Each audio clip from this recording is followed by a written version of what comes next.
Welcome to Voyage the Geek for another week. This is the 22nd of June, 2000 and something. I thought you were going to say this is the 22nd episode. Do we know where we're at? We're 30, 34 or 35. Ooh. Something like that, yeah. So we're getting up there. It is 22nd of June 2017. Joining me, as always, Tom McGill, Rick Legato, Dan Miller, myself, Dave Scotland. We're here to ramble on about some kind of cult-based music from some era bygone. And tonight we are having a look at the cult sci-fi, and I say loosely classic, The Ice Pirates. Brought to this show by Tom McGill. Oh, let's not argue of who is whose fault who's this to was. thank or punished for bringing this music to the show. It's, Who to think? we're all together in this, right, guys? Guys, come on, guys. So myself personally, I had never seen the film before. I somehow escaped the 80s and never saw it. And I wasn't even ready for the fact that it was a comedy. And I apologize to you, Dave, because I know that you're not partial to the comedies as much as you are to the action films. Yeah. I certainly don't part with dollars over comedies regularly. Yeah. So what are our Should've thoughts? warned Dan, had you seen it prior? I'd heard about it. Mm-hmm. So, again, when chilling with my mates, or I don't know what, there was that sort of vibe in the background. Oh, Ice Pirates. It's Ice Pirates. You should go and see that. It's a cool Ice Pirate. But I never did. So, yes, I was surprised as anyone. Rick? I somehow managed to avoid it up until now. Well, it all makes sense now. You guys just weren't prepared. So You weren't we are included. in a similar situation to what we were in the last show with Hawk the Slayer, in that Rick was the only person that had seen the film and we were all virgins to the film. Except that film was good. This is biased opinion. I feel it. So, Tom, did you... So you've seen it before? I had seen it before. I'd even recorded it on my VHS tape so I could see it again. Back in the 80s. This isn't the one that you held the cassette up to and recorded. No, the audio. that was the Black Hole. The Black Hole was the one I recorded the audio to. So I had this fable for really rotten films. But maybe that's what the 80s gave us. I don't know. It was a MGM Studios production directed by Stuart Rafil, who also went on to do the Philadelphia Experiment, which is a good film. Which I have heard about but not seen. Yeah, it's sort of a time travel-ish type thing. It's true. Almost loosely based on a conspiracy theory where the American government were doing stealth experiments, and a ship disappeared in the harbour and during this experiment. And the theory goes that when it reappeared, people were half hanging out of bulkheads and things like that. I want to put a film on the list for the future. Which one? The Final Countdown. One of my all-time favourites. Yeah. Where the aircraft This carrier aircraft carrier goes back through to a World War special II. storm and comes out of the storm a day before Pearl Harbor. Pearl Harbor. This is another one I haven't seen, but I've heard No. of. Yeah, see, that'd be a film. Very good. It's Yeah. Martin Sheen, Kirk Douglas. That's about it, really. There's a bunch of other sort of TV-esque and movie actors in it, but they were the two main actors. Very good. But yes, the director did a sort of a two-time films, because this one is considered, by him at least, as a time film. Yeah, okay. Yeah. Well, look, we were saying about the poster that it's one of the few posters of this type that doesn't have the words battle through time or, something equally outrageous, but yet it does actually have some time travel stuff going on in it. And it's memorable, unique. It is certainly unique. Yeah, true. Yeah. The blurb that we have here in IMDb, in the far future, water is the most valuable substance. 2 space pirates are captured, sold to a princess, and recruited to help her find her father, who disappeared when he found information dangerous to the rulers. And it's a real space opera with sword fights, explosions, fighting robots, monsters, bar fights, and time warps. Very accurate. It's a very accurate description. It's done. Not too bad. Yeah. They took all of that and just poured it all in. Yes. And the tag is see a totally spaced adventure, or you have to be there to see it. Which is a crazy tagline for a film. So let's lead off. First of all, let's qualify what the waffle is that we call a show, where we take a movie just like this one. We say straight up in your face right now that this is probably one pure hour and a half long spoiler, because we quite literally tell you what the movie is in a linear format and how we found various characters and plot points and things like that throughout the film in a round table type discussion. How would we sell this to somebody as to when they should listen to this? Before the film, after the film? Probably not during. I think the three of you are a good example of that. Why people should hear the podcast first, and so that they're prepared for what they're going to watch, so they're not being surprised like the three of you were. That might be how we should rate a film at the very end. See it first, listen to us, then see it, then listen to us. As a result of which is the best way to see. Yeah, a lot of these things are not as good cold. They're better with a little bit of prep and a little bit of explanation and a little bit of looking for certain things that have been spoken about, and then you're like, there it is. That's the. Yeah. If you're erring on one side or the other, you would listen to this, then watch the film, because things might make sense to you or not, and you might have more of an opinion. Your own opinion. And me having seen the film in the days when we didn't have VCR, and then by the time we had a VCR, and then it came on the telly, and I said, "Oh, I'm going to record this," because I had 84. I was 13 years old, so that's the kind of humor that I would have really enjoyed back then. And I remember fondly certain parts of the film. Yeah. And so then rewatching it years later, you only remember those good bits that you look forward to. So you sort of jump from one of those, space herpes, that's hilarious, and to the next memorable scene. So the version you would have had pause points where the TV commercials. Did you used to pause the recording when the TV commercials came on and then push record again? I was a bit more advanced than that. I had a dubbing system, and so I would record the whole sucker without watching it, and then because I didn't want to sit through the commercials, and then I dubbed it onto the tape that I wanted to keep, cutting out all the commercials. That's pretty advanced. That's pretty full on. That's pretty. Yeah, I was serious about my movies. See, in my mind, in a cheap way, the way I like to think about Tom watching this is in East Berlin somewhere, in East Germany, in a darkened room with a few people that have gathered. 50. Yeah, 50 people that have come in to watch this Hollywood film from the West. They don't understand English very well, but they love it because it's smuggled in a loaf of bread, thrown over. That's how I prefer to think of Tom watching it, and that warms my heart and makes a lot of sense. Just keep in mind that they did translate it. My version was in German, really? So it was all insult to injury. So the master of ceremonies for the show of all things narrative is Dan, and Dan, you're going to kick us off and try to guide this thing, or at least try to keep us on the rails. Keep us on rails, through a few of the story beats. All right, so let's jump into it. All right, so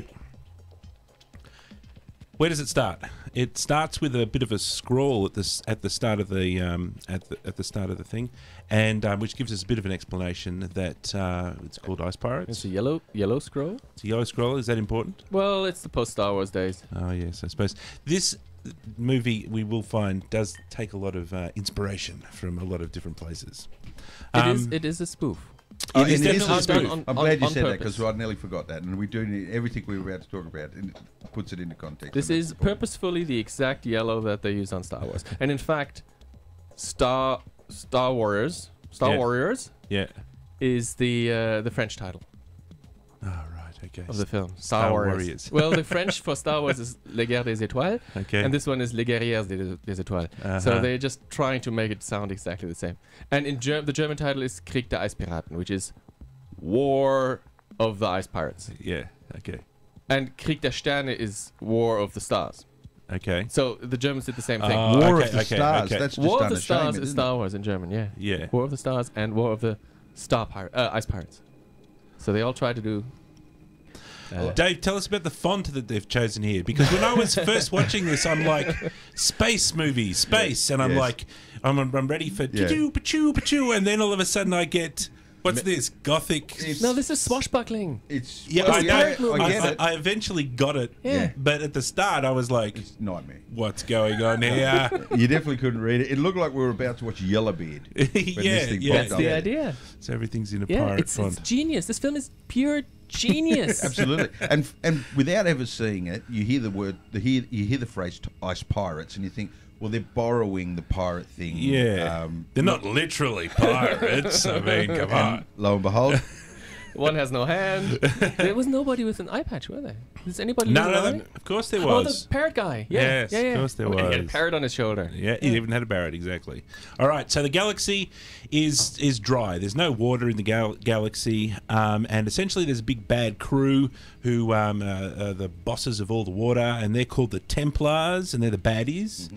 And we have the Ice Pirates, who incidentally are a bit of a group, so it's not just there's sort of a loose collective or something, and they're going to be our good guys, and the Ice Pirates steal ice and water from the bad guys. So that's our setup, right? So this first story beat that I've got here is that it starts in space, and it uses the really cool word laser shields on. The premise in here is sorry to interrupt you again, Sure. but right before you go away from that yellow scroll text, they're the pirates. They don't steal from the rich to give to the poor. You know, they steal to be rich. They're not To really keep. necessarily the good guys. Yeah. They're pirates. So how do we make sure that we know that they're the good guys? Because in the text it says the Templars they have an attribute. What is the attribute? Evil Templars. yes. Right there. Because if we don't tell that, honestly, they're the government. They manage the ice. I mean, they feed the people. They're not necessarily the bad guys. That's definitely true. Yeah. Yeah. No, that's a really interesting point. Yeah. All right.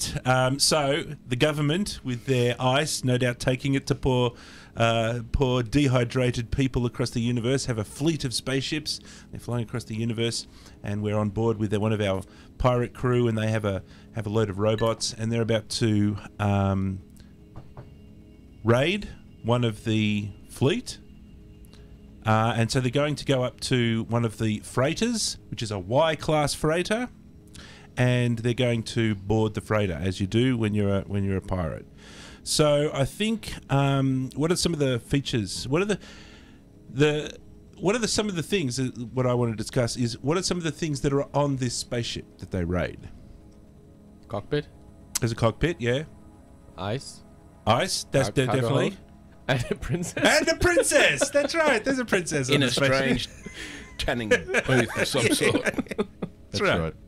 She's in some kind of cryogenic So if we could, sleep. And you does know- that do all those ships have a princess? Is I that don't part know. of the Maybe cargo? they have one each. I don't know. Is that how it works? Absolutely, they would all have a Would be a princess. real strange coincidence if they had just picked the Yeah. right one by coincidence. They would have yeah. CD players and a princess.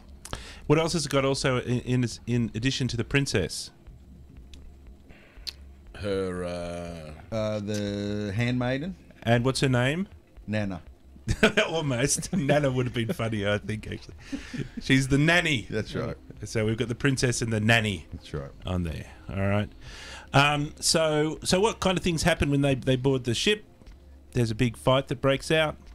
How many body parts get chopped off in that Immediately, fight? right? We lose a hand immediately right at Listen, the start. let's not gloss over the fact that in the first 2 minutes of the film, they crash through a wall Oh, yeah.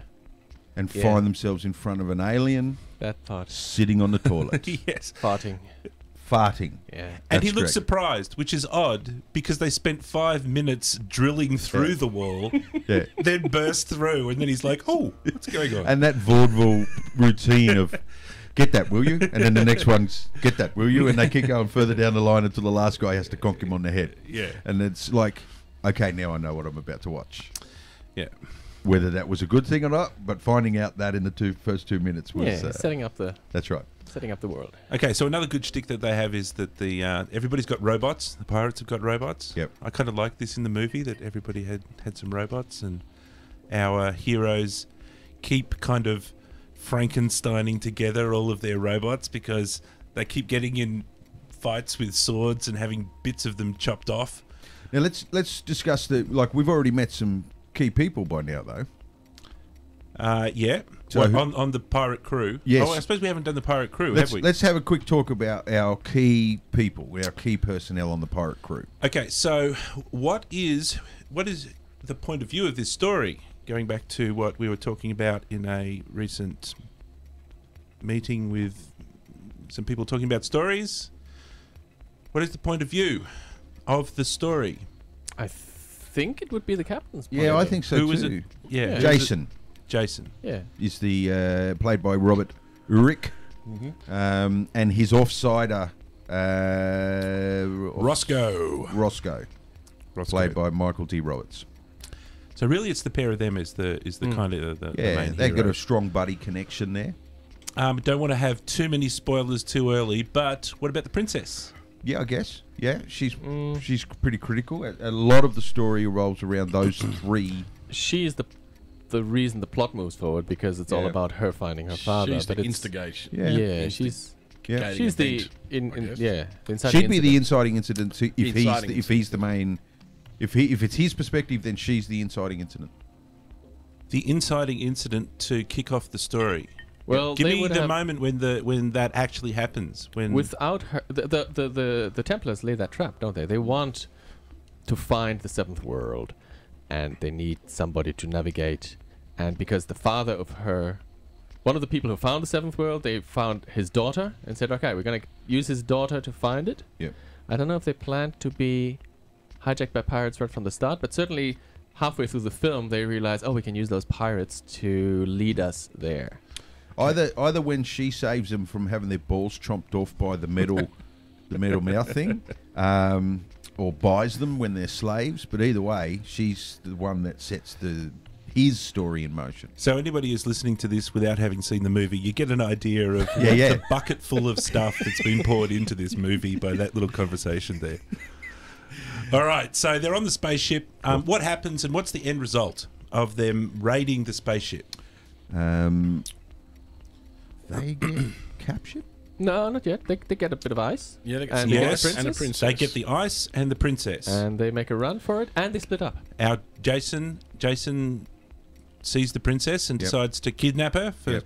some reason, just because he likes doing that type of thing. Well, initially, as you said before the podcast, they lament the fact that they can't rape her. Yes, Although that's right. Although he does this strange thing where he's trying to see if she's awake, and he kind of puts his hand underneath her nose like she's trying to get her to smell his finger. I found the whole Which would thing. wake anyone up. I found the whole thing odd and awkward. A little awkward, yes. All right, so they start a fight with the people on the spaceship. There's a big, gigantic fight, including karate robots. And so we get introduced to the Templars. we get introduced to the Templars. Where do you and who know are the they? name? Where do you know the name Templars from historically? From the Knights Templar. From Knights Templar. And they're dressed From as Earth. knights. And these are wearing chainmail Chainmail. Yes. as they fly their This spaceships. could actually be the only sci-fi movie where anyone's wearing chainmail. Because if they're likely to get not likely to get attacked by people with laser guns, Yeah, they're likely exactly. to get attacked with people with swords. Yes, That's what exactly. they need. All right, so the Knights Templar wearing their chainmail are flying the spaceships, our pirate hero, Jason, bundles them up essentially, and then steals the ice. Gigantic karate robot fight ensues, and they then escape with the princess. Have we covered that? That's the Yep. starting kickoff. Yep. They steal the princess. They leave Nanny behind, or do they take No, they take as Nanny. well? No, they take the nanny Take as Nanny well. yeah.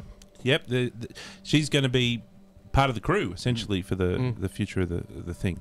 All right, so then what happens is a little bit. So the next story beat that I've got is called "Escape in Space." So the princess, the nanny, Roscoe, Jason, a whole bunch of robots, some ice. The rest of the pirate crew are all on the pirate ship, and then what happens? They get attacked and have to split up. Who do they get attacked by? Templars? No. No. Well, yes, but Zorn. Oh, Zorn. Specifically, Who is Zorn. he? Who is he? Is he the chief administrator or so? Did anyone? I got the feeling he was the son of the guy that was in the special. His name is Supreme Commander. Was he the son of the guy that was in the? Who's the Supreme Commander, Zorn or the guy in the thing? No. The other guy that he meets on. The thing. And here's our first connection to one of our previous movies that we discussed. Yep. Because we had watched another film where the leader, Yeah. the president as it were, was in a traction In a machine. traction machine that's wrecking true. something. That's true. And that for was. no apparent reason whatsoever. It Same here. did not propel the story in any way. So that was shape, or Buckaroo form. Banzai, where the president was in a traction machine and the Supreme Commander is in a traction machine in here. And possibly the same one. Possibly. It could be, yes. Possibly. They wheeled out the MGM traction machine. It's one of those multiverse things. All right, so Zorn gives chase. Now, Zorn is some boss dude. He's the Darth Vader to the Emperor type character. Remember, I only think in terms of Star Wars. I'm lagging behind with the imagery here, which, So- by the way, we need to ignore is there. Yes, we can't linger on the imagery and just Last go, show was a "Ooh, crutch. look By at the that." time we got to the last 20 minutes, we were it just was a looking at the crutch. pictures. We were just sort of talking about a slideshow. All right, so Zorn spaceship attacks their spaceship, and a couple of remarkable things happen. One of them, Tom has already alluded to, is that they have the amazing power of splitting their spaceship into three. And what is the result of splitting their spaceship into three? It splits up their pursuers. You're just making that up. Well, that's Well, why that we was split up. that was the plan, wasn't That was it?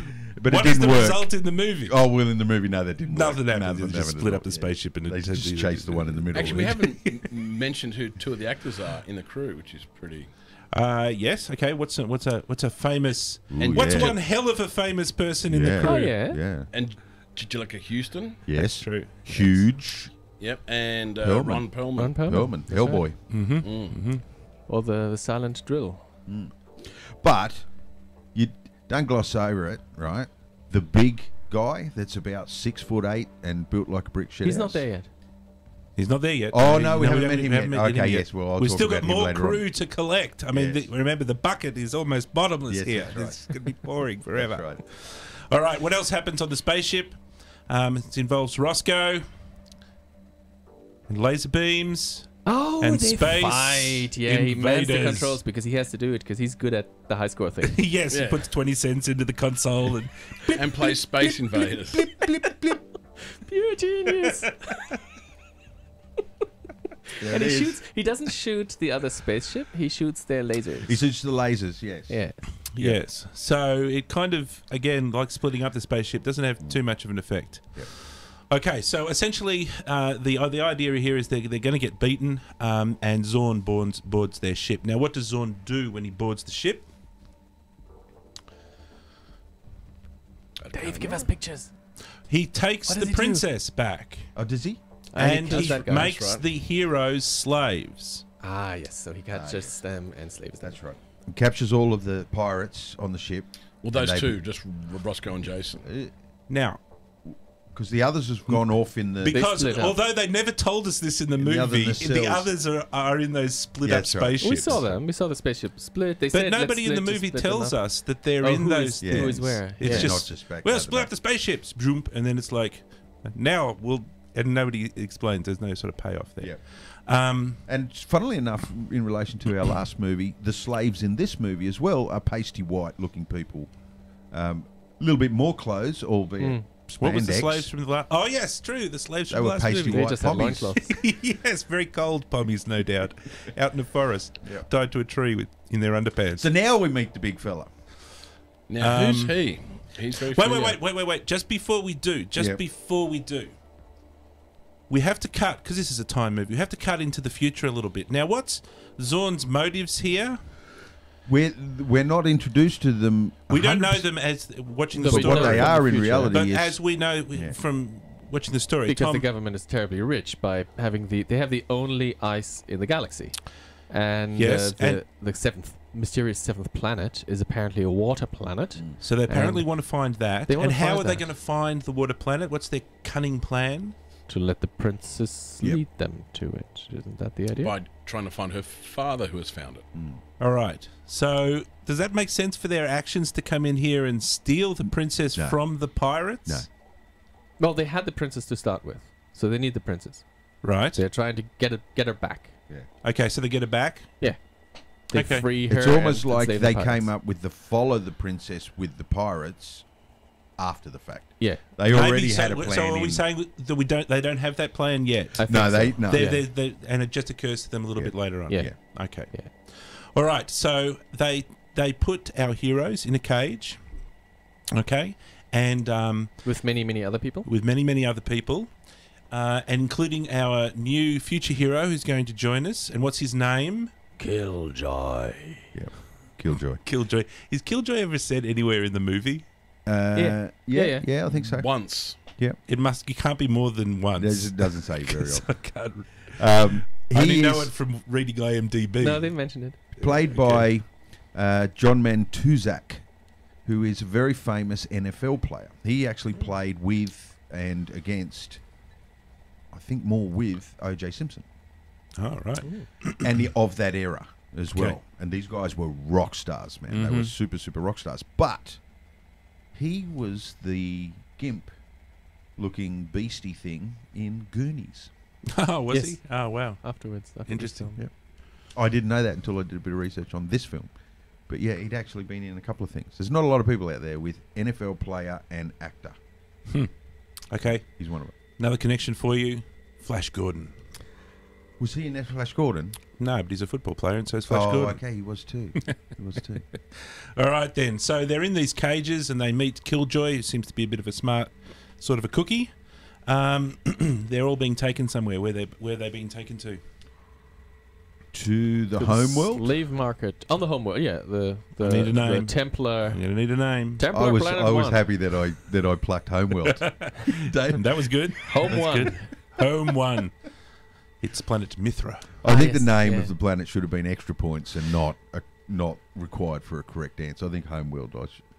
You got to give me something You're- because as you're describing this movie, I'm starting to feel like I might not have watched it. I'll give you a bonus question.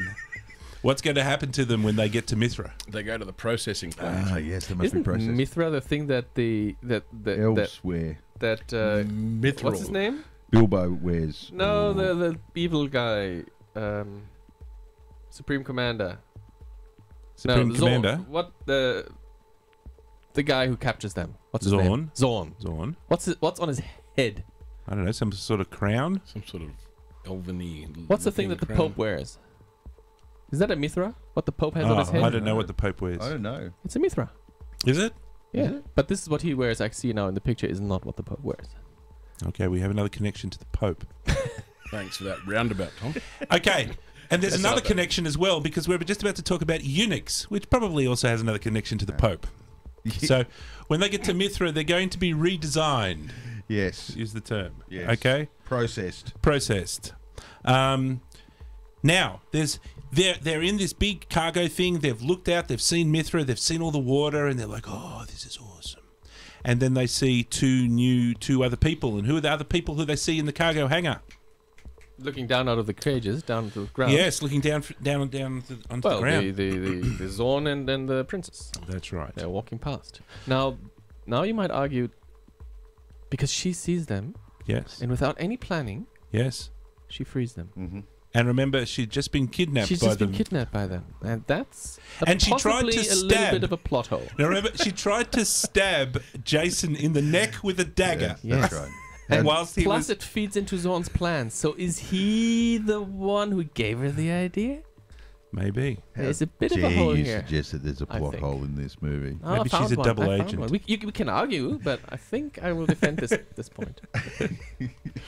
We have an important piece of information that actually happens in this scene. Mm-hmm.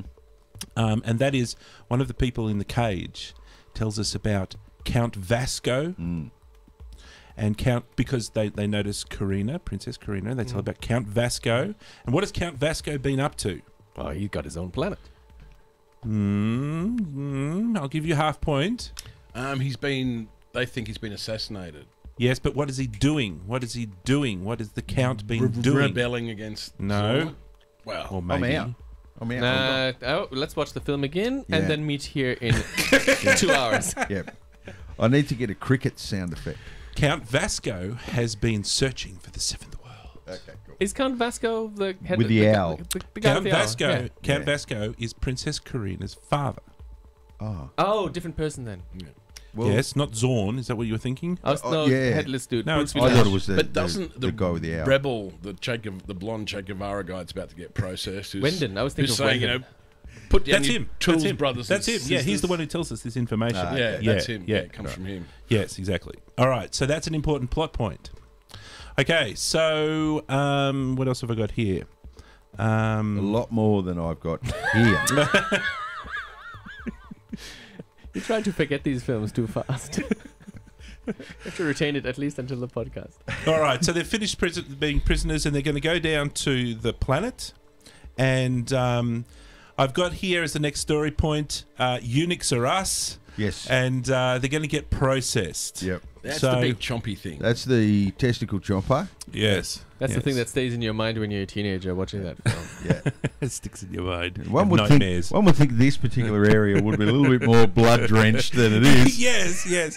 And I noticed that they had, cries in the background, and the cries were kind of, ow, Yeah. Ooh. ow. That's smart. Yeah. I'd be like, really? I think those screams would have been a little more blood-curdling than that. This guy's got finger toes. Yes, it is very weird. All right, so what's going to happen here is that somehow Yep. the princess has infiltrated Eunuchs or Us Yep. and paid off the guards or something or other, and she's going to deactivate the D-testicular for just long enough for our heroes to pass through. Save his junk. Although before they go through the de-junking, I thought it was interesting and pointless that they actually shaved them. Ah, yes. Yeah, That's in, right. in the Off the- production line. That's right. They And they cut off their clothes with chainsaws. yeah. Or hedge trimmers or whatever that was. That's correct. I didn't know what they were doing with those chainsaws, and then when they sort Yeah. of peeled the clothes And off, I'm thinking, I thought it was odd that they went for a back crack and sack before they. I thought the whole thing a little strange, but I thought, okay. it could be the targeting system for the chomper. It Yeah. requires nice, supple, soft skin to target in on. All right, what happens after that? There is Actually, the one of the processing people says, "Pretend, That's right. pretend you've been done, because your life depends on it." Yeah. Yeah. Yeah. Something And then like they that. go down to the showroom floor. They get That's dressed right. up nicely. They get Roscoe sprouts a mustache all of a sudden. Yes, they have white hair all After of a being sudden. shaved, suddenly has a mustache. They look like a cross between a Could that be another 1980s plot? gymnast and the Golden Girls. Yes, and they all have to talk in high voices. Yeah. Yes. Because that's the way eunuchs talk. Yes, apparently. because apparently that's the way you do stuff. All right, and then lo and behold, not only does the princess turn up, but the nanny And as Nana, well, yeah. as well. Nana turns up. Who uses the opportunity of inspecting the eunuchs to get a bit of a feel. That she does. All right then. So they purchase the those two pirates. Now, not quite sure why they want to purchase the pirates. Now, what would be their motivation again? Because has she been awake? Did she meet this guy? Yeah, she did. Remember, she got kidnapped by him and wanted to stab him in the neck. That's right. I had thought she wants them because they have a ship and they can take him to her father. Yeah, and but it's not because they ultimately don't take. They use her They ship. use her ship. Yeah. That's right. So therefore, it's hormonal. but she needs them to fly. The ship. to fly the ship and do all the. That's a fair call. No, The that's right. swashbuckling Nah, because she business. knows the guy who is Carradine, right? Who's on the planet, in the desert planet, That's right. Yeah. hunting gophers with his thing.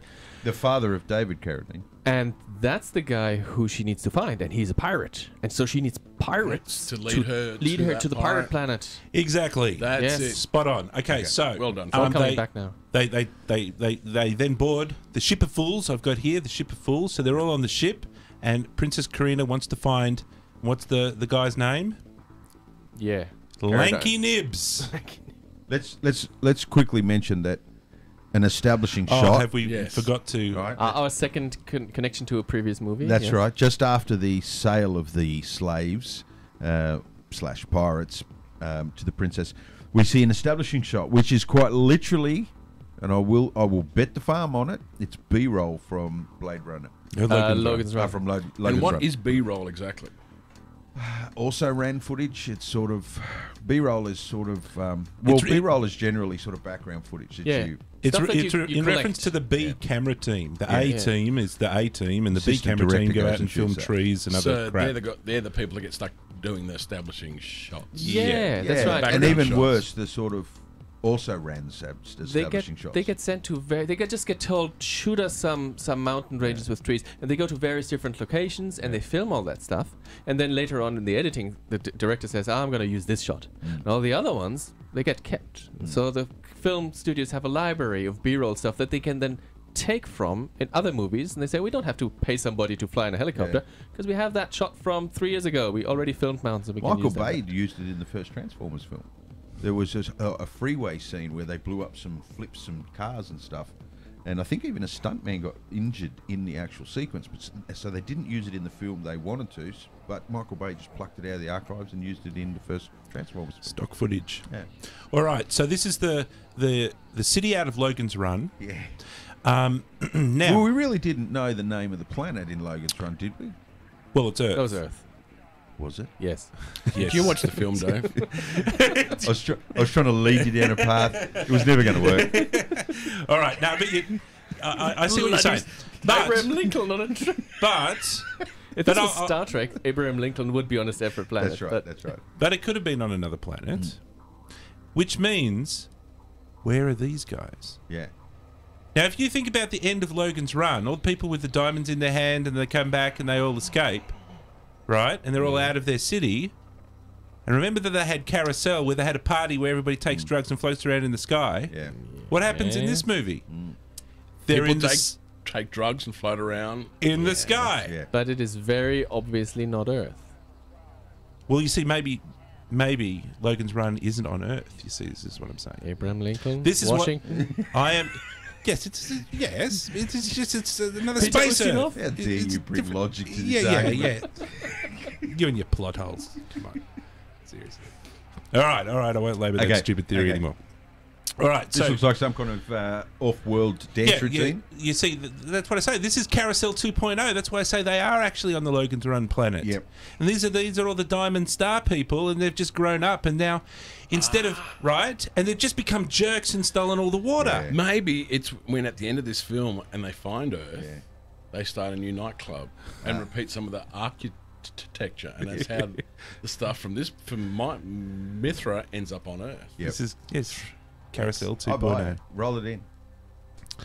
All right, so then what happens is they take some drugs. Then what happens is now this is another weird plot point because Zorn sees Princess Karina kind of fraternizing with The slaves. the slaves, Yes. and then get them. And And yet his plan is to let them go. You get them, but he knows that he has stormtroopers He- who fumble, they're- and he only sends 2. And the pirates always, he actually says, this they let us get away. It was too easy. Yeah. But did we're they getting actually say ahead. that line? Yeah, he said that later on in the space shuttle. It sounded too easy. didn't But- look so easy. There were motorbikes and crashes Yeah, and bloody yeah. robots exploding and But you have to introduce our Killjoy, because he didn't join them for the testiculation because That's he's right. clever and he Mhm. put He on keeps- a monk's he robe. keeps sort of ducking away. So he and got out. avoiding all of the... And he said, I'm going to put on a full body breastplated armor, and therefore I will look like a robot. Yeah, Yes. that's right. And he stands in a dark room with robots. And he's In the a only closet robot and that's hangs 6 out. foot And he's 8. hanging out. Yes. And that's a part of his. And it just happens to be That's the his same plan. party that everybody else And is what at. does he do? Why is he hanging out? He's hoping for sandwiches. Somebody's going to bring him a sandwich. and That's all part that of his- drives him. Yes. That's part of his shtick, because when we first meet him, he's a thief with gold. That's right. That's right. Then he becomes the monk. Yeah. Then he becomes the hungry robot. I like that about his character, right? I like the fact that he sort of had his own agenda, and he would go where he wanted to go. He didn't seem at any point to be bound to any other character. I think there was a connection with him and the Angelica Houston character. Yeah, at the end, they decided to hook up for There some seemed reason. to be a connection. Well, everyone was hooking up at the end, but there seemed to be a connection there. But apart from that, he was on his own gig. He was doing his Yeah, own yeah, thing. that's right. And I like that, actually. I thought it was good. They were kind of like ships in the night. They Yeah. just kind of cross paths He every knew now and everyone. again. He knew all the pirates Yeah, and everything. yeah. But it was like, okay, I'll go with you guys. He was All right. very quick to use the "our" word, like when he was talking about the water that they stole. It was like, our water. They're going to let us keep our water. Yeah, that's right. Hang on. Weren't you in a cell with gold? Yeah. That wasn't even your heist. You man. swindles, yeah. Yeah. All right, so Ship of Fools. They're on the Ship of Fools, and it's Princess Karina wants to find Lanky Nibs. What? Princess Actually- Karina wants to find Lanky Nibs. Actually, before the Do you watch this movie? I might not have. What is Lanky Nibs? He's During- the guy in the desert. during the Sweetwater. escape. Yeah, oh boy. Sweetwater Yeah. coming back to you? Yeah. Actually, Gotcha. just going back to the escape, isn't the escape where Roscoe manages to escape via the black pimp robot? Yes, that was a hilarious moment in film And I history. thought yes. they managed to be racist with a robot. Yeah. I thought it was great. I thought his answer was awesome. Why did you make it black? Because I wanted to be But perfect. And then he redeems it back then later on when he paints a robot black. Yeah. Yeah, no, that was good fun, I thought. All right, so they're on the spaceship. Now, Princess Karina wants to find Lanky Nibs. So she just asks the first pirate she meets, and it turns out that Pirate Jason happens to know Lanky Nibs. So that was lucky. And real well, actually. Like a very close relationship Yeah, with Lanky Nibs. yeah.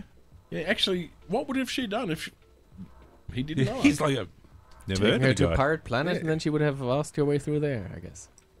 All right, but luckily that was not the case, and our hero does know the person that she needs to find. And all right, so she basically puts a gun at their head and says, "All right, let's go and find Lanky Nibs." Let's take me to the planet. And are we getting to the planet now? No. Not yet. No. We have 2 more stop-offs. Oh, yes, we need to Well, we've got get two. infected. We've got a critical character to be introduced as well around this time. Yes. Herpes. Yeah, space herpes. Wait. You guys are always on the herpes train. You just hype in the herpes train just to get there.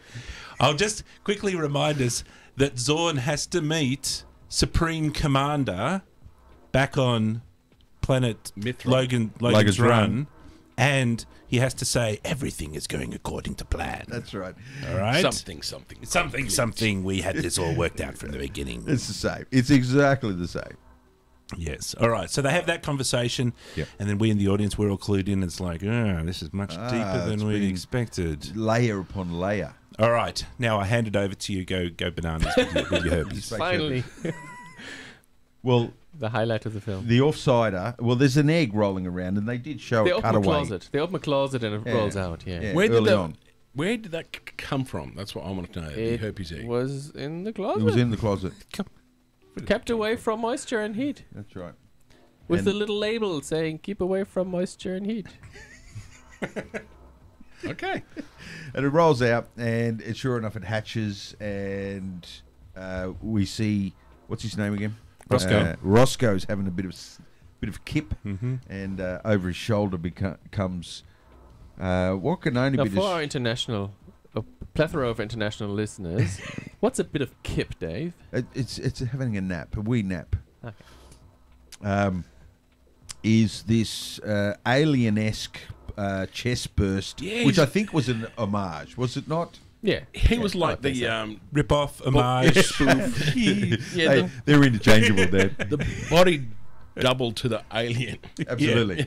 And it did look like the body double, didn't it? It just didn't stand up to close scrutiny, but in a squinted eye, yes, okay, chest burst. Yeah. And it latches onto his back, and he wakes up, and He now has herpes. and then this weird conversation happens where we try to get as much comedy as we possibly can out of the fact that there's herpes in a sci-fi space battle or space scene. I never quite got the link between the alien worm thing and herpes. Yeah, except Yeah. that that's It's what an it was. infection that spaceships suffer from. We never really learn why it's so dangerous either, because it's just a little slug that wants Killjoy. to eat some food. Yes. Killjoy does not like space herpes. When he finds out later on And the that they princess know as well. about it, and the princess as well, she's not happy at all as well, because these guys don't share the information about the space herpes being on board. So what's the payoff to the space herpes? None. Nothing. This thing Zero. has no bearing on the plot or anything. It's a gimmick to put in the film because somebody thought space herpes would be a fun idea to do. We can use a puppet, right? We It's can like the use Atari slime. Yeah. Atari space Gary, the fight that they do VFX when guy, they can defend. make these cool worms. Yeah, that's all there is. All right, I'll wrap it up with what's the fate of the space herpes worm? Ultimately, gets stomped on by a robot That's right. Exactly. All right. at the very end. Okay, so next is what I've called Pirate Planet. I don't know if it's technically it is a pirate planet, but they go down to a planet and there's all these people fighting and there's lots of craziness going on, and they're going to meet some good old friends. I love this scene where the pirate's getting his boots shined, Yeah. and then he sees them sort of come in on their chariot, and then he stands up and turns his little water canister to allow it to drip into the cup of the guy that was the Shoshana. what do we say that's politically correct about really wee people? Little people. Little people. Little weirdo. The little person. And so that's because I there's, think you pretty much undermine the whole political correctness. What's the political correct thing? Weird little pig. well, we little people is absolutely correct, because that's just quite literally a small person. But there is we can't call them midgets anymore, yeah? No, that'd be politically. That's where I was going for politically little weirdo. Yeah. You just took it through a Hail Mary. Please edit this podcast before it goes live.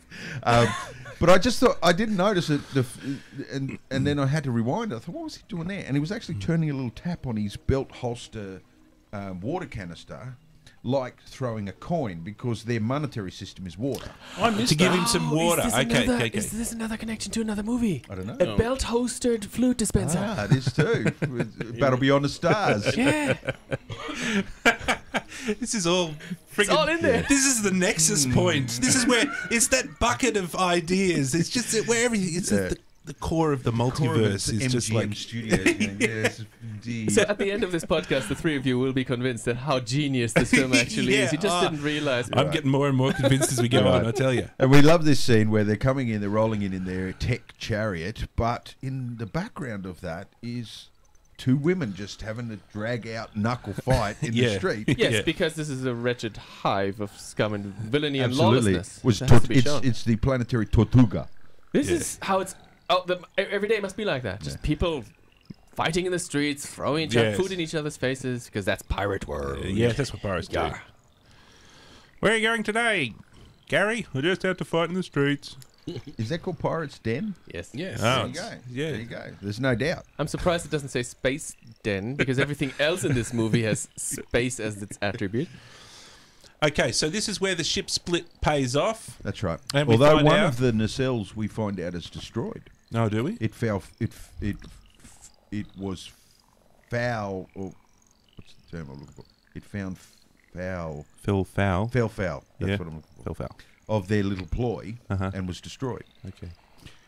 Once again, didn't mean anything to the story whatsoever. We didn't lose any crew. I didn't even know it happened. I until didn't you even just know it mentioned happened. No, Yeah. neither did I. Yeah. No, they were quick to point it out.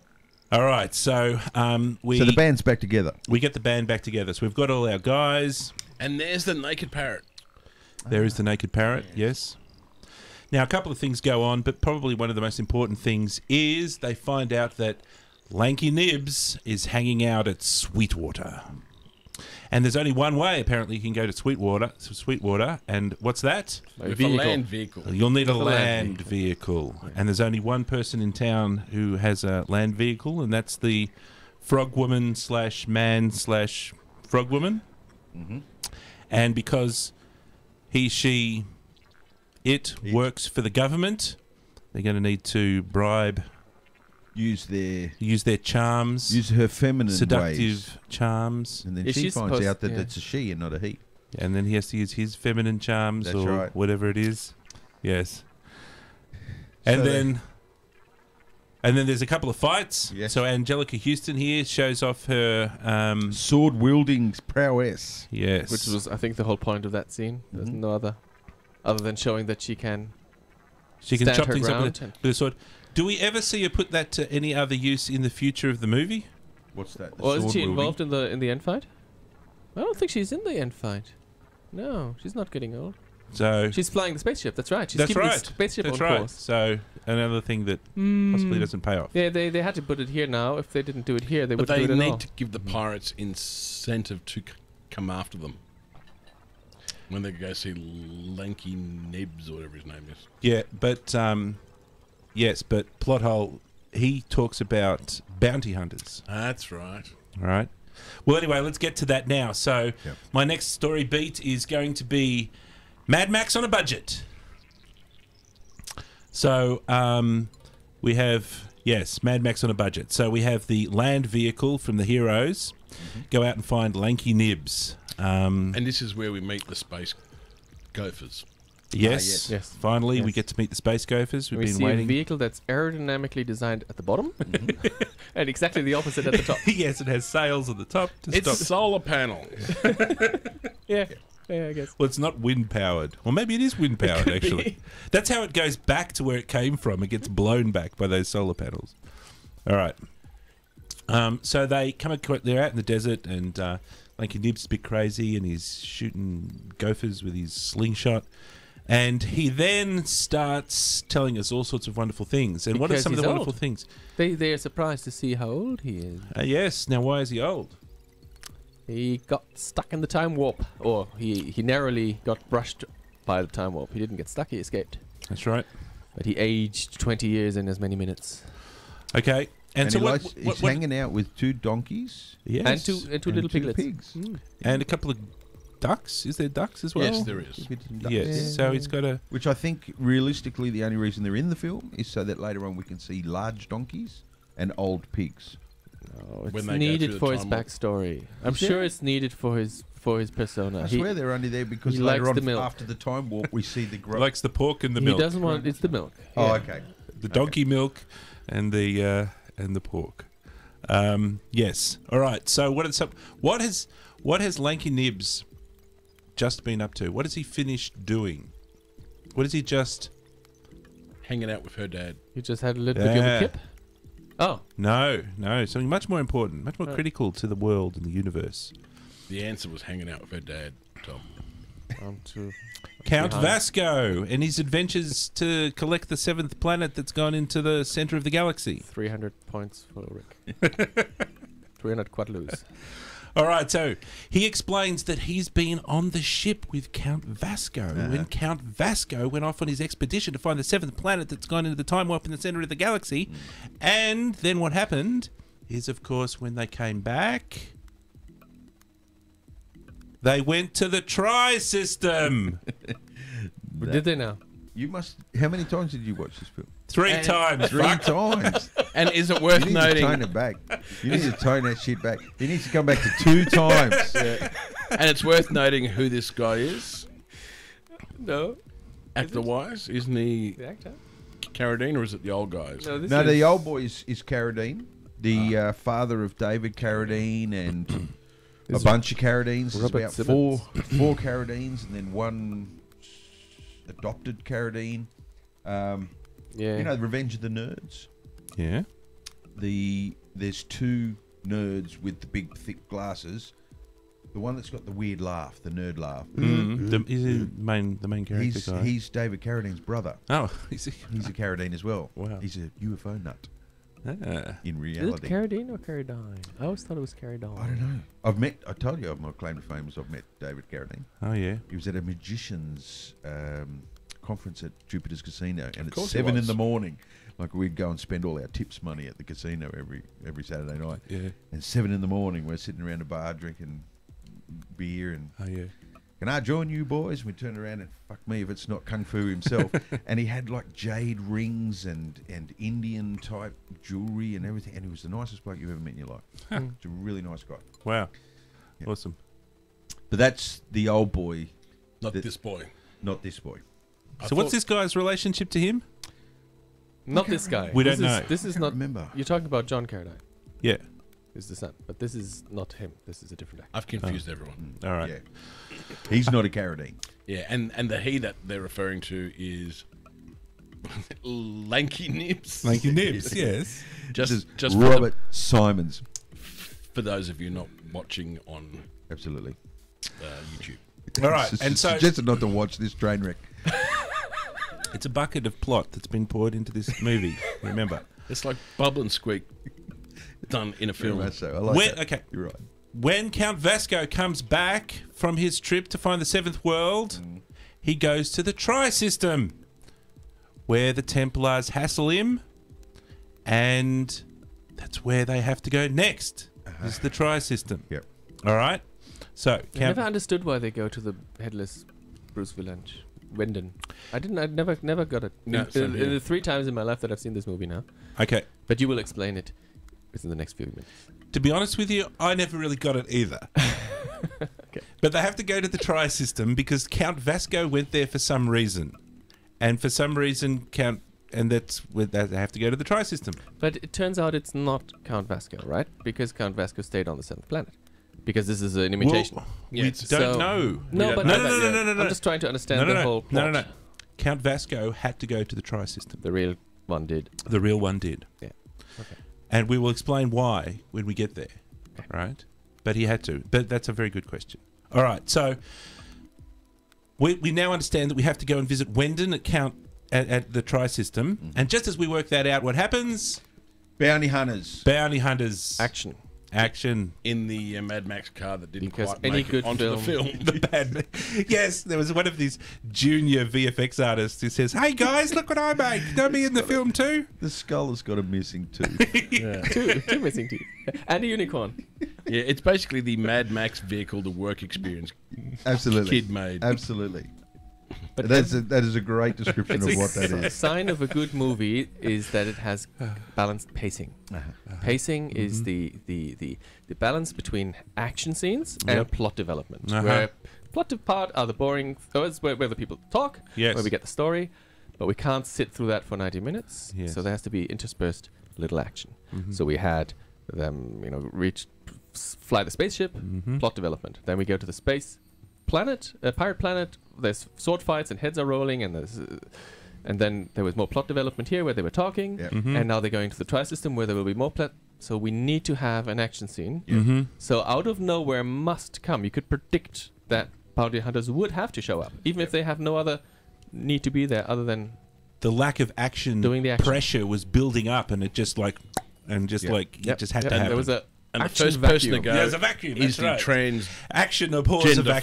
frog. It's The transgender, and what I thought was interesting is the transgender Transgender frog. frog. Got zapped with such force that she was dead. But yet the car was only intact. the car was completely intact, and they got into the car and decided Yep. to escape. You can in it. imagine them talking around about the script thing. It's like, oh, do we have to do that frog woman again? Really? We don't need her anymore. I got a good idea.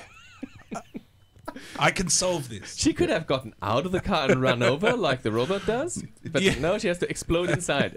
The robot that's wearing some kind of bow tie for some reason. And is that the butler? cuffs Is that as the well. butler Yes. robot? Yeah. Yes. Okay. Percy. Okay. All right, so a big fight ensues. And what's the outcome of the fight?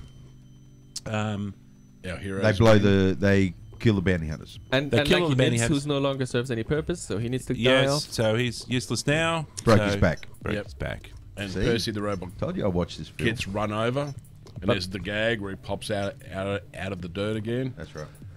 Uh huh. Yep. And because they're good-hearted pirates, now that Nanky Nibs is gone, They have Actually, to it's take not the same pigs car. and the donkeys with them. No, I was right. I thought the transgender frog and the car got blown up in a fireball, and they got another car which we never saw where it was. This is Lanky's car. This must be Lanky's car because This it is a doesn't. Oldsmobile. Oh, it's different. It Yes. doesn't have the big solar Oh, panel. unless the solar panels It's got the same blown off prop. with the frog. The same movie prop, but with a different paint job. Well, there you I go. never noticed The curly dragon thing. curly dragon All motif right. on the side. Okay, what happens next? The story beat. Finish that story beat. What happens next? They escape. They take the donkeys and the Oh, that's right. the ham. Take the donkeys and the They take piglets the- and the yep. for some reason. Well, Yeah, because they like need Alex is that to dead. show They us would that be- there is Oh, time that's right. They would travel die. later on. That would be otherwise. horrible. Yeah. And they were It so can't be cute. time travel without the donkeys and the pigs. Yes, they're integral to the flux As capacitor. if the growing needed. beards isn't enough. All right, so I've got here their mission exposition. So they're back on the ship. They have a quick recap of what's going on. The seventh world, water planets destroyed in the galaxy, seventh sun. That's the other thing that never made sense. What's that? Well, they say there's 6 worlds, and 5 were destroyed, and therefore no more water. Yeah, basically. Because those 6 planets with water, that was all the galaxy had on offer. That's right. Yeah. Science, bitches. Yep. So there's actually 7 planets that have water, Yeah. and in the galaxy war, 5 were blown up. right, very good. One is Mithra, And which the has others. the Unix on it, and the other one lost its orbit somehow. Lost its orbit, yeah, and is therefore a healthy world all by So the itself. desert one, Probably the very pirates' cold. lair, that's on ice Mithra pirates, as well. Yes. No, it's not quite a planet. It's just a Like the desert planet, yeah. is that Mithra as well? No, it's a pirate planet. So there's another planet outside of the 7 planets. No, there's the 7th planet. No, What these other are the planets? 7 That's a water pirate. world. The 7 water world. These Oh, are okay, the the water hero worlds. water worlds, gotcha, right? gotcha. And so that's where we also just recap, and he tells us again that it spiraled off into the center of the galaxy where there's a horrible time warp. All right. All right, so we've already reminded ourselves that we have to go to the tri-system. So we're going to go to the tri-system. Now, what do we find on the tri-system? What does it look like, and what are some of the people that we encounter on the tri-system? Paint me a picture of what's going on. There's the Tell me the lead world. singer of Toto. Grace Jones was missing from that one, from that bunch. Yeah. And some Amazonian, Bikini-clad. yeah, Yeah. still bikini wearing Amazonians. Yes. Lead singer of Toto, Yes. and And there's still a big and. the robot version of the Robot pimp. No, that's not it. no, of Well, that's there her too. dad. But there's another thing that you're forgetting. Tom is trying to help. To hint. Ah, So let's put it the all together. unicorns. The Unicorns. unicorns. That's right. So the Amazons ride unicorns on the tri-system. I forgot that whole sequence. Yep. We slept through that part. One of the most memorable sequences in the whole movie. Unicorns. And this will be the second time that the main hero is dragged behind something, That's true. which is a stunt he must have excelled at. They just Yeah. kind of went, let's Yeah. Or the stunt Do it again. double excelled at. I think it's him, at least sometimes. You get Yeah. some good close-ups of him. They- All right, so the Amazonians take him, capture the whole crew, basically the whole crew, and they bring them before Wendon. Wendon, who's my favorite character in the film. Yep. It looks like the lead singer of Toto. Yeah. Okay, so they have a bit of a chat with him, and he apparently knows where Count Vasco is. He is Bruce Wielandt, Yes. a great gay icon in Is the he? American actors scene, and the person who has written a lot of the speeches for the Oscars at the Academy Awards. He writes a lot of the speeches. Wow. I've been educated. He does stand-up comedy. He has his own show and Okay, so what's his interesting feature in this movie? wearing glasses. He wears glasses on his only body part. Let's put it that way. Well, apart from his pet owl, he is but only a head. Yes. He's got a head, yes. There is an awful lot of chopping off of body parts in this movie. Yeah. Do you think that that's a theme? I think so. Pirates. Yes, it's pirates. All right, so he explains after being persuaded that he tells them where Count Vasco is, and they go and find Count Vasco, but it turns out that it's not Count Vasco, it's just a robot, doppelganger copy of Count Vasco. And they actually have a name for the robots of that quality, don't they, in the film? They do? And What are they? I can't remember. Androids? No? No. Did you guys watch this film? Not enough. We didn't write down every single word like At you least did. I remembered this bit. I Yeah. watched it 1.5 The times. copy of Count Vasco is an Omega robot. No. That's it. That's the deluxe version. Now we have Robots. to, Tom can probably help here, we have to piece together the story. Remember, Count Vasco has gone off into space, he's found the 7th planet, and then he's come back, and he had to have come to the Tri-System. He came back because he was the only one. He needed to bring the location out of the He wanted time to warp. tell the world, He needed tell to the tell galaxy. people. or So he whatever. had the coordinates, he had the rings, and he gave the ring to Wendon. Okay, But hang on. why? Yes, but why? no, he would have had to have made the ring at some stage. He didn't just he wasn't born with the ring. He could have made it on the 7th planet. Maybe you made it on the 7th planet. No, he can't have made it on the 7th planet because the ring, for those who need spoiling, the ring is a secret message, right? And it says, I thought that, my daughter was dead. If you're still alive, I have this message of where the 7th planet is. So he recorded that. So he left the 7th planet, went back out into the universe, then found out that his daughter was dead, Possibly. and recorded the message. Yes, and made himself a copy double robot. And then he took the ring and he put it inside Wyndon's mouth. And where did he go up to? We don't know. Because that was a bit of a letdown at the end. Because the whole thing revolves around finding the bastard, and then the film ends without having found the bastard. Yes. Didn't he stay on the 7th planet after he found it, and he sent the Omega version of That's what I himself back Ah, to where okay. it came from? Right, okay. And that had the ring. That works. Yeah. And that way he Yeah. didn't have to leave again because you age when you See, go Dan, back out. you watched it too many That times. makes much more sense than the movie did. Yeah. Okay, but there's still one last plot point because when they get back to the ship, they take the Omega robot apart and they're looking inside its brain for clues, and that's where they find the hint of the ring. Okay. Anyway, the ring's in Wyndon's mouth from the Omega doppelganger. And Put the how two and together. He Hey? keeps all sorts of stuff. Why in is there. it He has no in love- hands. Yeah. Where else is he going to keep I stuff? got the impression she knew what she was doing. She's like a ring person. She knew to put it. Yes, that was... It was almost like it was a tech that was. There was common. a father-daughter thing. It was Yeah. something they used Or to it was do. common tech. Yeah. It was like docking your It's like your fidget iPhone. spinners, but it's like Yeah. ring holograms. Everyone knows that you get the two rings And, and you do that. and it was a bit like the Obi-Wan hologram from Star Wars. Yeah, it was the let's just get this story happening. Come on. All right, then. So with that, we now know the coordinates of the 7th world. So they're going to head to the center of the galaxy, and we also know that they have to follow those coordinates very exactly because if they deviate at all when going through the center of the galaxy in the time warp, They'll be stuck there forever. forever, stay a while, stay ever, forever. Ever. All right. Now, as they go in, Zorn. Oh no! Before Zorn turns up. Sorry, I'm getting ahead of myself. As they go in, I like the idea time. of these two guys just telling us a story every 2 weeks. I'll bring a pillow next time I fall asleep. We're coming up to one of the most important parts of the movie. One of the best parts of the movie. Oh, the ba-bam, ba-bam, Yeah, ba-bam. hell yeah, Wow, wow. hell yeah. Which All I right. think only got put in the film so that they could do the pregnancy thing Later on. through the time travel thing. Yes, because that was a good gag, so they Yeah. needed to do that.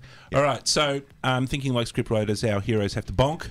So I've got this story bit. It's called Bonking Time. And there was a huge story-destroying plot hole. I'm sorry, Dan, in this. Yes. They have a hologram thing like... Build it up slowly. Build it up slowly. Let's when they decide to share their passion, they don't just do it in a air duct somewhere. Yeah. They, just like Star Wars, Star Trek, they have the Holodeck. holodeck. Yeah. He has a cassette, and this one's called Passion Storm. And and it's by the seaside, and the sun goes down, and then you get this beautiful lightning storm by the sea, and with real rain. and their clothes gets all clingy, and I have to wonder. There's your water. Yeah. Holographic water. Well, I don't know. They look pretty wet. So if it's That's real why the water, universe has got no water. You could have a full rain shower just to shag. so I just thought, why not just turn that thing on and put buckets out, and there you go. You've solved the water problem. Well, that's a ship that has cargo full of ice, isn't it? So they thought they will splash out a bit. Well, I'd be pretty pissed if I was So spending much on that ice. water to survive, Yeah. and these two dang fools wasted it just Yeah. so they could rub Especially uglies. I when 2 would drops be- of it get you a boot shine. It's a pretty precious commodity.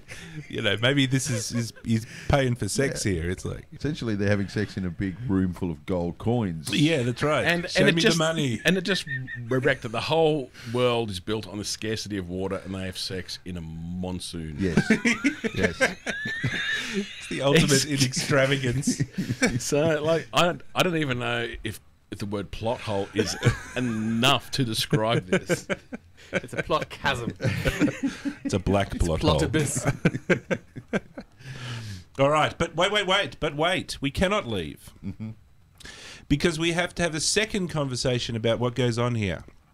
And I'm just going to put on the table the word double entendre. Oh, we're going to put that's things in right. grooves again, aren't we? Yeah. Right. Okay, so Shouldn't let's you be just at the have a bit of a controls? recap of when we're having sexy time. Yes, that's right. We have to have some sci-fi. In sci-fi, we have some double entendre. So, the previous one was getting your crook shank out of its groove Yeah, or that's something or right. other. Yeah. I can't remember what it Stamping on the was. So stars, your yes. diddly dongly woggly tongly. It was something rod. Yeah, that's right. Yeah, That's into right. your groove.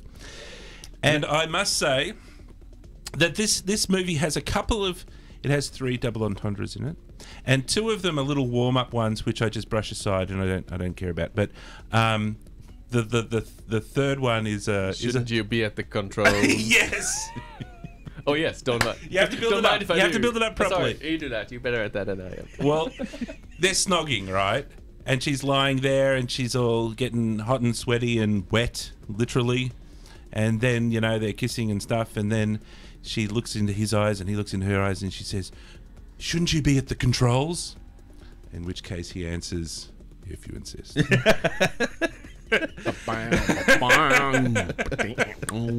Yes, and I thought, yes, I'll pay that one. That's a there's quote. That's something a good one. about the sword. Oh, that was the other one, She's, my saber's getting in the way and it's all stiff and it can't, it's the All belt. stiff, that's right. Yeah. The belt buckle's a bit stiff. And yeah. No. They pale in comparison to the, "Shouldn't you be at the controls?" If you Yes. insist. She keeps throwing me. That's not my mouse. That's your mouse. So we have the shag is over. The shag is over. Somebody should write a song called "The Shag Is Over." He's back at the real controls. Yep. And the time warp is going to hit. Yep.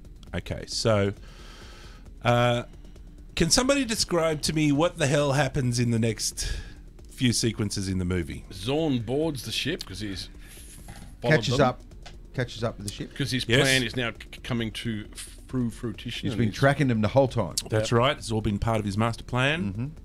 The herpes breaks out and everyone gets upset about it somewhere along here as well. True. But moving past that, Zorn boards the ship. A fight ensues between the pirates and the Templars, and everybody, because they're going through the whatever vortex. Time. Especially it's the vortex. fight between the robots. They all send their robots forward, and the robots don't want to fight. They think it's not so good. Well, they're the slapstick in the film. One robot commits suicide by taking one screw out of his belly button Yeah. a bit earlier on, just before the fight starts.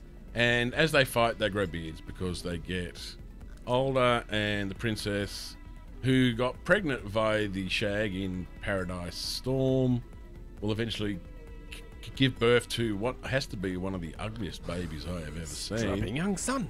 It was only marginally better looking than the herpes thing.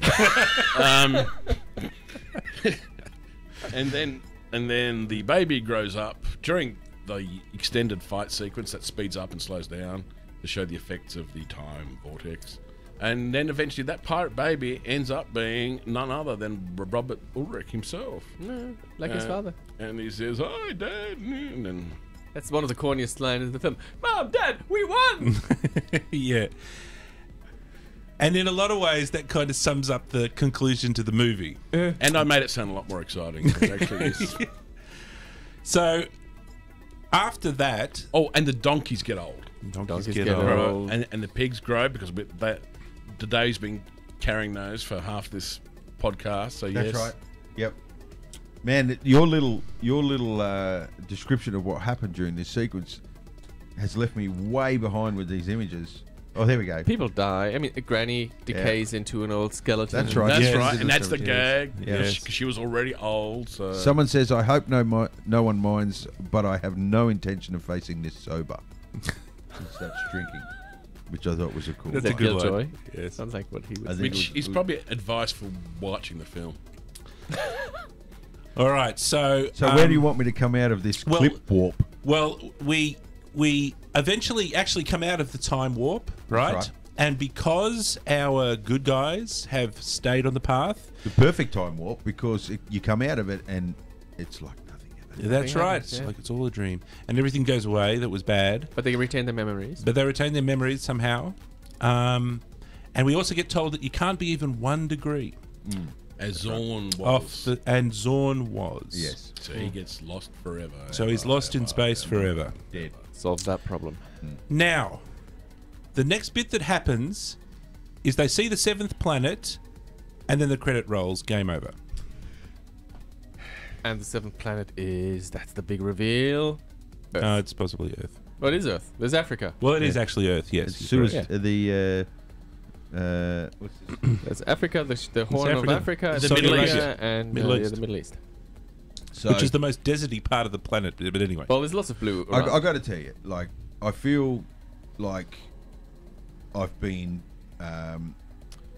For a time warp. well, I feel like I've been raped a little bit by sci-fi. Just a little bit. When right at the very end, when the very last sequence is Earth. You know what that I was mean? totally When it's a galaxy unimportant. far, far away. Yeah. You know, Yeah. and, Yeah. and there's all this tech and no connection to Earth, Mm-hmm. and then right at the very end, it's Earth.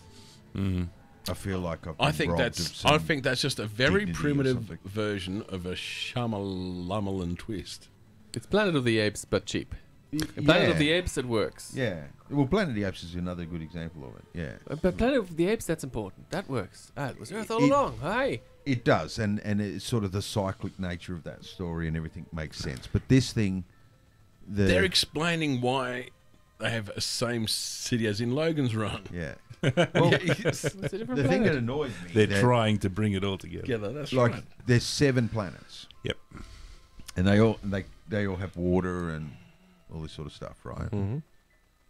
So that can't be our Earth. Why not? Why not? Well, because it can't be our Earth. Like, it just can't be.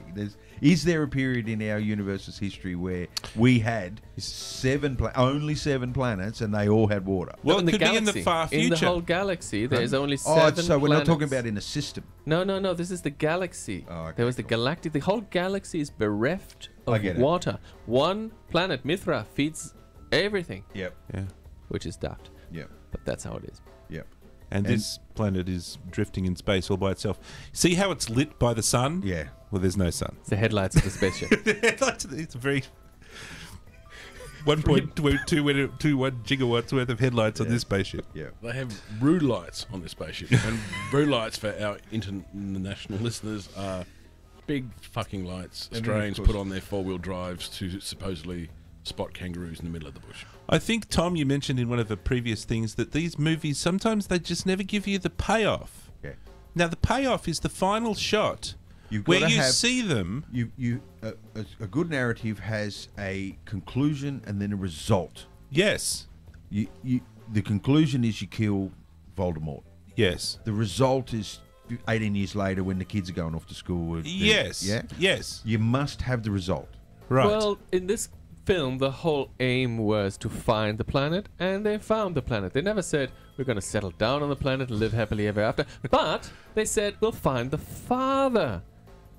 And the film ends without, That's right. what's the bloody father? You're Yes. right. That's the thing that was Exactly.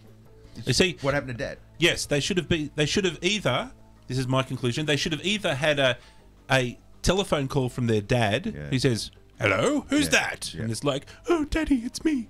Or they should have gone down to the planet, Yeah. and we just see them chilling by a pool with water, and they're all drinking, going, ha ha ha ha, and then we end. Yep.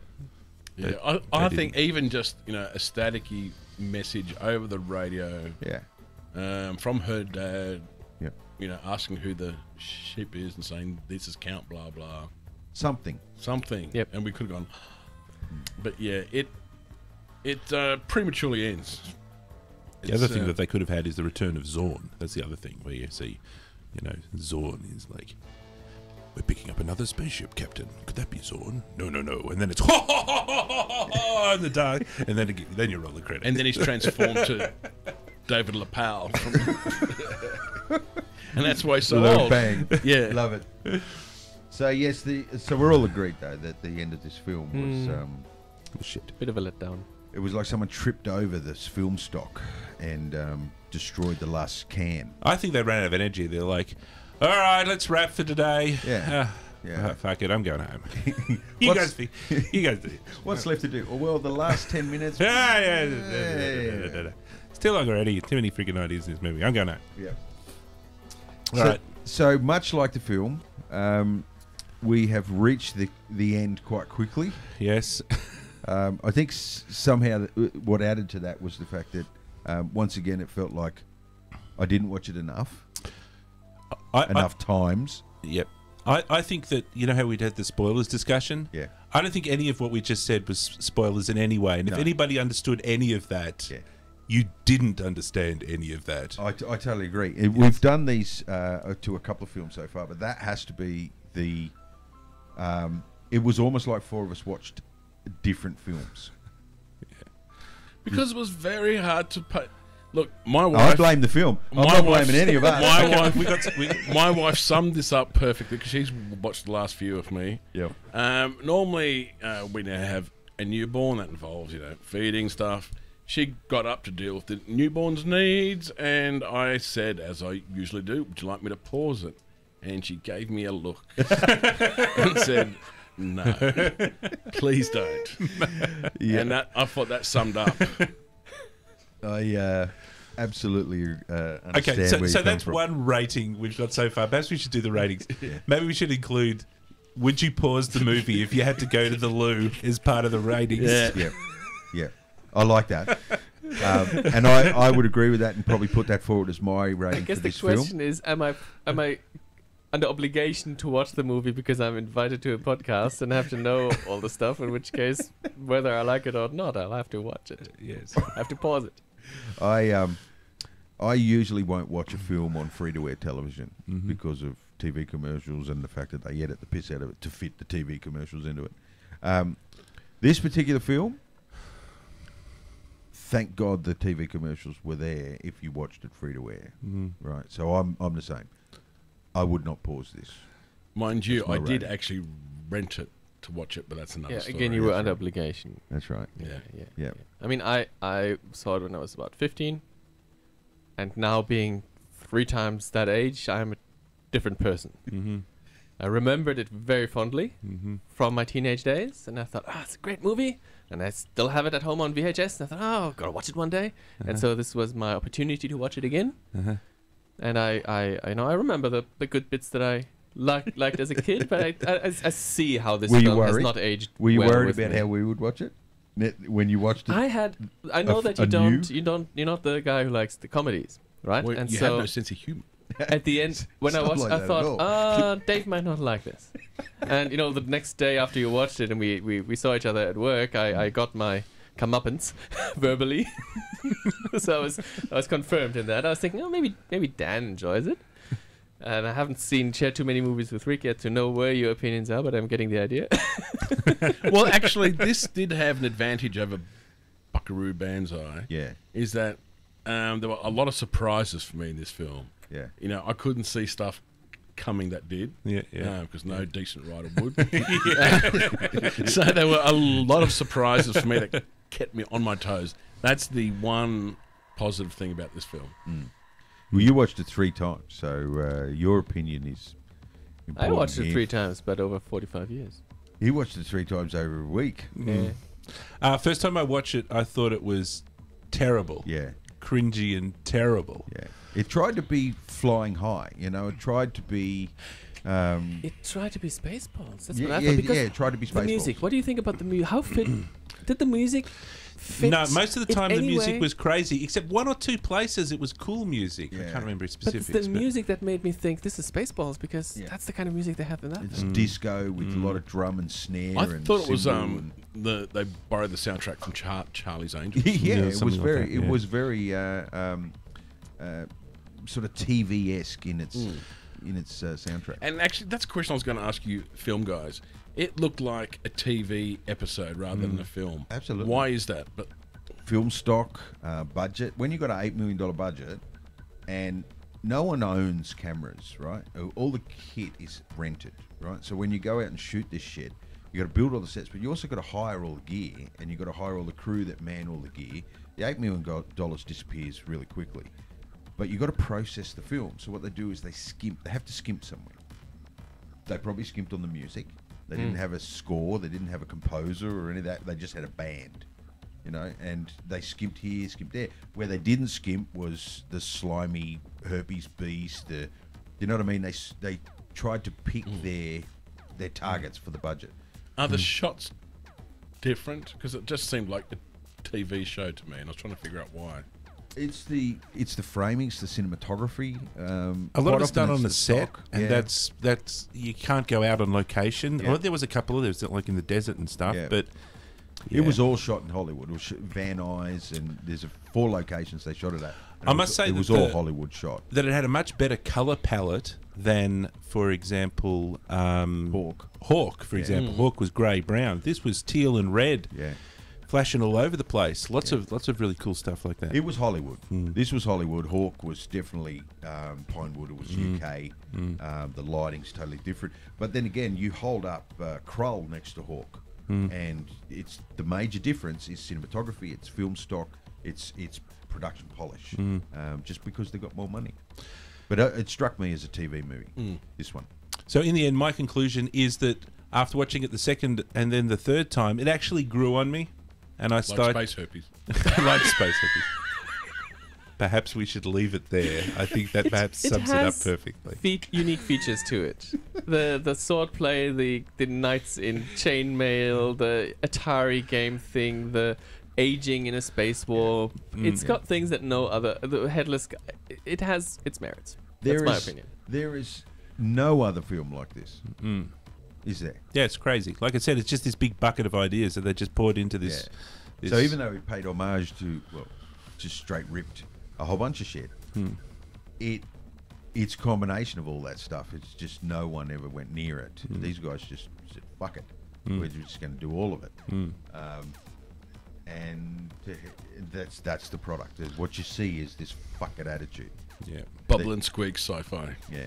So the story goes that they had a $20 million budget and it was supposed to be a serious film. And then at some point MGM pulled the pin and on that idea and poo-pooed that and said, no, you got $8 million, turn it into a comedy. And so you can imagine there might be a lot of people with their nose bent, you know, where they did a lot of research. They want this thing to be Star Wars. They wanted it to be They Star had a cool Wars. thing going on. And then they're told that, well, this is all you've got. And so they sort of... You're a joke and so's your movie. Yeah, well, to hell with you. I'll give you a joke. And then this is what they came up with. Yeah. Dune made by Mel Brooks on a bad day. Yeah. Yeah. And it sort of doesn't even fit. You can't put it with Spaceballs. You can't put it with Flying High. You can't put it with just about anything. It's an attempt at a spoof, but it doesn't meet the full requirements. It's closer to Yellowbeard. That's Yeah, what I they was didn't thinking. go full spoof, did they? They kind of went Half spoof. Yeah, half Yeah, spoof. the poster is spoofier than the film. Yeah. Yeah. And Especially I don't with that- think they had the writing talent to pull off the comedy. Comedy's not easy to write. You know, I love Yellowbeard, you know, because it had the Monty Python brains in there, and you know, it had those guys that had that comedy timing, and they understood those little nuanced conversations. That's what was missing in this, I guess. You know, they tried to be funny, but they took the cheap route, and it didn't pay off most of the time. Did you go? What was the funniest moment that you found in the film? Deliberately funny, not. Deliberately. I don't know if I found too much of it funny. Yeah, I didn't. I remember snickering a few times, I but then liked I the already black- knew what the film was The about. black robot was funny. To me Yeah, when that he- was probably my when he favorite said, "I wanted moment. to make it perfect." And the robot pimp was amusing. But that's The way what he spoke. Yeah. So as a comedy, it yeah. didn't stand out as a comedy, and that No. that's probably where the whole story went downhill. The whole thing went downhill. All right. All right. So on our usual scale of buy, hire, or set fire to, I want to set fire to it. Yep, set fire. If I hadn't recently watched it and I saw it at JB Hi-Fi's for $7, I'd probably buy it. No, I'm going to give it a bludge. Ah, So I wouldn't burn it, yeah, wouldn't buy it, yeah. but I'd bludge a copy off it. I'd watch it on a movie night. You'd pirate it. 15 years from now, pirate it from a movie night. All right. So that's another film for our collection. Very good. We're going to bring in some new blood soon.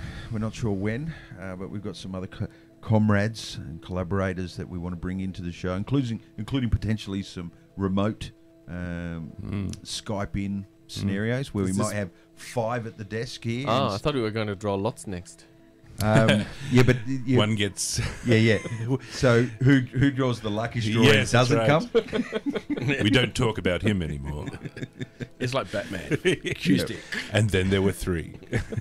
Thank you, gentlemen, once again for joining me and Dan and the Voyage of the Geek roundtable discussion of yet another film. I'm a little dumber after watching this film, but I don't feel too bad about it. I think I'm okay because we all did it together. And sometimes these 90 minutes spent here talking about the film are usually, so far they have been better than the 90 minutes spent watching the thing. Absolutely. And one thing I know is I got to watch it the next film. I got to watch it that third time because I just did not keep up. At one point there, I felt like I was just being told a story by You that have side. to be of it. somewhat moderately invested in the thing. Yeah, and I clearly wasn't.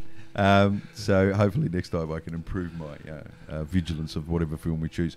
So that's it for another week. Anything exciting coming up, gentlemen? Anything on the radar? No, we don't have much. Thank fuck we got this show. Sad but true. That's it. Yeah. Okay, until next time, it's bye for me. Auf Wiedersehen. Ciao. See you guys. Ooh, sound. I can't do both. I can't do audio and your because Oh. it plays in the same thing. So I'll work on that through the week. We went for about 90 minutes this week.